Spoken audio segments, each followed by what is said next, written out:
21세기 세계는 민주주의와 공화제가 대세인 시대. 대부분의 나라는 대통령이 있고 총리가 있으며 왕이라는 존재는 박물관 속 유물처럼 사라져가고 있지만 아시아의 남동쪽 황금빛 사원과 활기가 넘치는 시장, 그리고 아름다운 해변으로 가득한 나라, 그 속에 아직도 왕이 실존하는 국가가 있습니다. 바로 왕을 신처럼 모시는 나라, 태국입니다. 이 태국의 남동쪽에도 또 한 나라가 존재하는데 한때는 인도차이나 반도의 문화 중심지였고 거대한 사원 앙코르와트를 남긴 위대한 왕국. 하지만 이곳은 그 찬란했던 역사보다 단 한 사람의 이름으로 더 유명한 바로 민주주의의 탈을 쓴 훈센의 나라 캄보디아입니다. 태국을 세운 타이족은 원래 중국 남부 지역에서 유래한 민족입니다.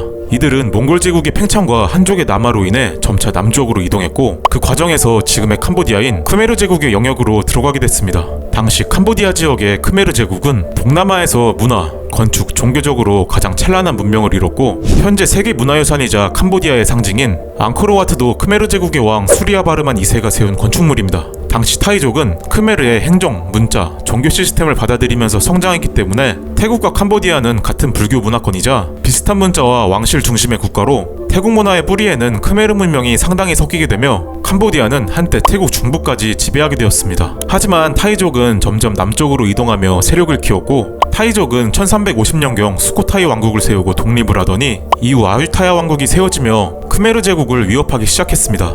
결국 아유타야 왕국은 크메르의 수도인 앙코르를 함락시키며 크메르 제국은 사실상 붕괴되었고 수도를 프놈펜으로 옮기며 인도차이나 반도에 패권을 넘겨주게 되었습니다. 이 사건은 캄보디아 사람들에겐 역사적 치욕으로 남았지만 태국 사람들에겐 역사적 자부심으로 남았죠. 이후 아유타야는 캄보디아 왕족을 납치해 꼭두각시 왕을 세웠고 크메르 제국은 태국과 베트남 사이에서 이리 치이고 저리 치이며 간신히 왕통만은 유지했습니다. 이런 강대국들의 압력 속에서 캄보디아 왕실은 자국을 지키기 위해 외세의 도움을 모색했습니다. 당시는 유럽 열강이 동남아시아에 진출했었기 때문에 그중 강력한 열강이었던 프랑스를 보호 세력으로 선택했습니다. 이 과정에서 프랑스는 태국이 점령하고 있던 크메르 제국의 옛 영토에 관한 조약을 태국과 맺게 되었는데 프랑스가 캄보디아의 영토를 잘못 측정하는 바람에 프레아 비에아르 사원이 포함된 지역을 캄보디아에 귀속시키게 됩니다. 이 프레아 비에아르 사원은 9세기경 크메르 제국이 지은 힌두교 사원으로 앙코르와트 다음으로 캄보디아를 상징하는 유산입니다. 앙코르 유적과 비교하면 규모는 작지만 남북으로 800m나 이어져 있는 사원으로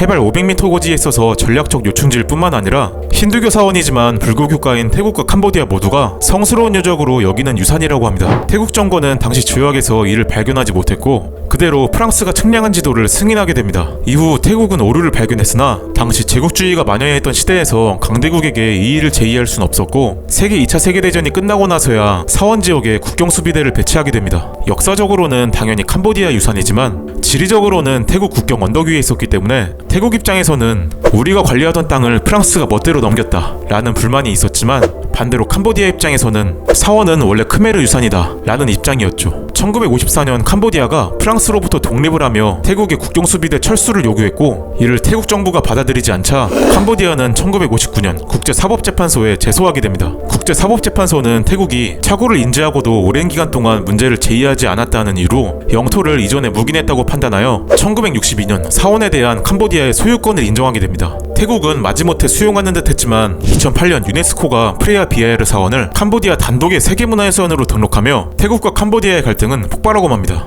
국경 분쟁 지역을 단독 등재하는 것에 불만을 가진 태국의 시위대 3명이 캄보디아로 침입해 캄보디아군이 이들을 억류하자 태국군이 캄보디아 영역에 침입하며 대치가 벌어졌고 2009년에는 태국군의 총격으로 66개의 돌이 파괴됐습니다. 2011년에도 교전이 발생하여 12명이 죽고 4만 명 가까운 주민들이 피난하는 등의 갈등이 발생하자 국제사법재판소는 프레아 비에아르 사원을 비무장지대로 지정하고 양군의 철수를 결정했지만 태국이나 캄보디아 그 어느 곳도 결정에 따르지 않았다고 합니다. 캄보디아에게는 우리는 크메르 제국의 후예다 라는 정체성이 매우 강합니다. 이 사원을 빼앗기면 자신들의 역사적 뿌리를 빼앗기고 정체성을 잃는 것이나 다름없다고 생각하는 것이죠. 그렇기 때문에 국제사회가 인정한 소유권인 유네스코의 등재야말로 외교전에서 상징적 승리이자 캄보디아의 역사적 치욕을 회복하는 수단이었습니다. 이제 이 프레아 비에아르 사원은 단순히 사원이 아닌 두 나라의 자존심이 걸린 상징이 되었습니다. 식민지 시대의 애매한 국경 설정이 문제를 더 복잡하게 만들었고 그게 아직도 군사 충돌과 외교 분쟁으로 이어지고 있습니다. 하지만 단순히 이 사원 하나 때문에 태국과 캄보디아의 사이가 좋지 않은 것은 아닙니다.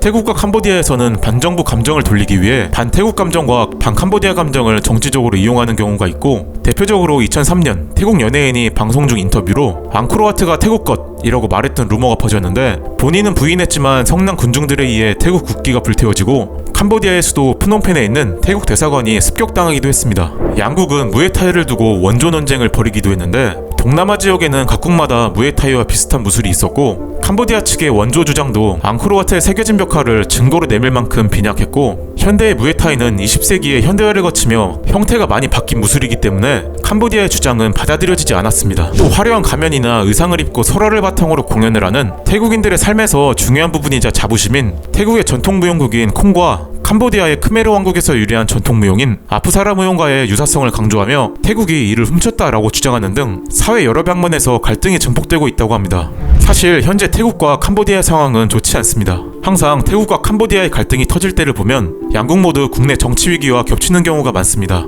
태국은 이번에 패통탄 친나와시라는 여성 총리가 당선됐는데, 친나와시라는 성이 익숙하지 않으신가요? 바로 패통탄의 아버지가 탁신 친나와스로 현재 친나와 가문에서만 총 4명의 총리를 배출하면서 쿠데타로 물러난 탁신 친나와시 사실상 다시 돌아온 것이 아니냐는 우려와 함께 정치의 세대 교체가 아니라 가문 세습이 반복된다며 비판받고 있습니다. 캄보디아도 이와 다르지 않습니다. 총리직을 약 40년간 유지했던 훈센은 상원 의장으로 물러났지만 그의 아들인 훈마넷이 총리가 되어 세습 정치를 이어나가고 있습니다.